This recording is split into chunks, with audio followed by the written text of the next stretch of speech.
Assalamualaikum warahmatullahi wabarakatuh.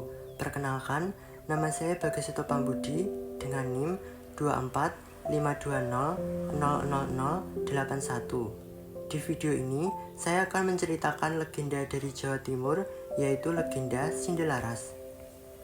Pada zaman dahulu, hiduplah seorang raja Jenggala yang bernama Raden Putra. Sang permaisuri cantik dan baik hati, sedangkan sang selir cantik tapi buruk hati.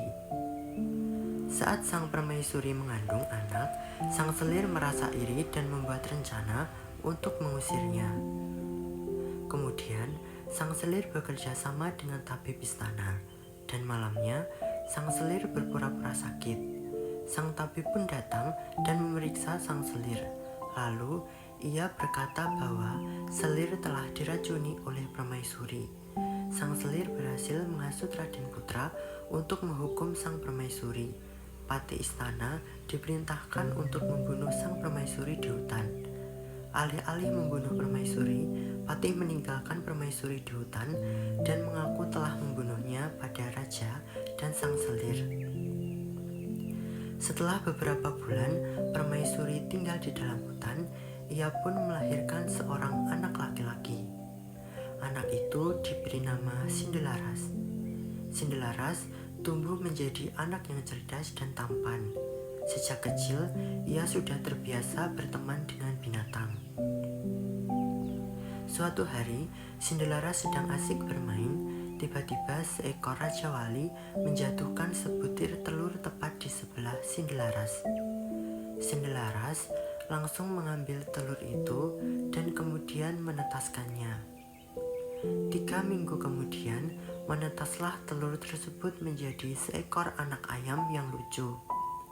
Sindelaras merawat anak ayam tersebut dengan sangat baik. Tubuh ayam itu terlihat kuat dan kekar, paruhnya kokoh dan runcing seperti paruh burung Raja Wali. Kedua kakinya kekar, berotot, dan memiliki kuku yang runcing tajam seperti kuku Raja Wali. Namun, suara kokoknya sangat berbeda dengan ayam-ayam lainnya. Suara kokoknya sangat aneh. Kukuruyuk, tuanku Sindelaras, rumahnya di dalam hutan belantara, atap rumahnya terbuat dari daun kelapa, ayahnya Raden Putra Raja Jenggala. Bunyi kokok ayam Sindelaras. Sindelaras sangat terkejut dan langsung menunjukkannya kepada ibunya. Permaisuri pun merasa sangat terkejut mendengar suara kokok si ayam. Ia pun langsung menceritakan siapa ayahnya dan mengapa mereka tinggal di dalam hutan. Mendengar cerita ibunya, Sindelaras memutuskan untuk pergi ke istana untuk bertemu ayahnya. Awalnya, ibunya tidak mengizinkan Sindelaras pergi, namun ia terus memaksa. Setelah ibunya mengizinkannya pergi, ia langsung berangkat ditemani ayam jantannya. Namun, di tengah perjalanan, Sindelaras bertemu dengan orang-orang yang sedang mengadu ayam.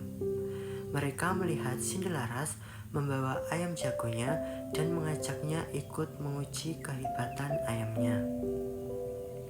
Ternyata ayam jantan milik Sindelaras dapat mengalahkan lawan setelah beberapa kali diadu. Berita tentang kehebatan ayam jantannya Sindelaras terdengar hingga telinga raja, Raden Putra. Raja langsung memerintahkan hulu balangnya mengundang Sindelaras datang ke istana. Sindelaras pun sampai di istana. Akhirnya, diadulah ayam jantan milik Sindelaras melawan ayam jantan milik raja. Namun, raja mengajukan satu syarat kepada Sindelaras.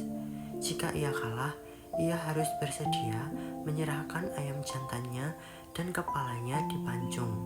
Namun, jika ia menang, Raja Raden Putra akan memberikan setengah kekayaannya. 2 ekor ayam jantan bertarung dengan sangat gagah. Dalam beberapa menit, ayam jantan milik Sindelaras dapat mengalahkan ayam jantan milik raja.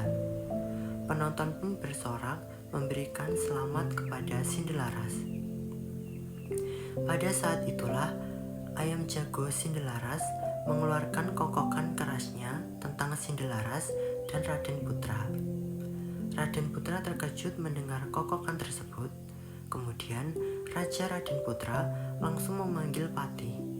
Patih pun langsung menceritakan kebenarannya dan terkuaklah rahasia sang selir. Ia kemudian memberikan hukuman kepada selir. Raja Raden Putra langsung memeluk Sindelaras dan meminta maaf atas semua kesalahannya itu. Raden Putra, Patih dan Hulu Balang langsung pergi ke hutan dan menjemput Permaisuri. Akhirnya Raja Raden Putra, Permaisuri, dan Sindelaras hidup bersama dan bahagia.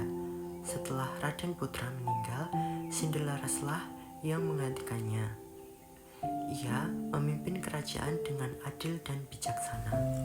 Legenda Sindelaras mengajarkan bahwa kebenaran dan kebaikan pada akhirnya akan selalu menang meskipun sempat tertutupi oleh fitnah.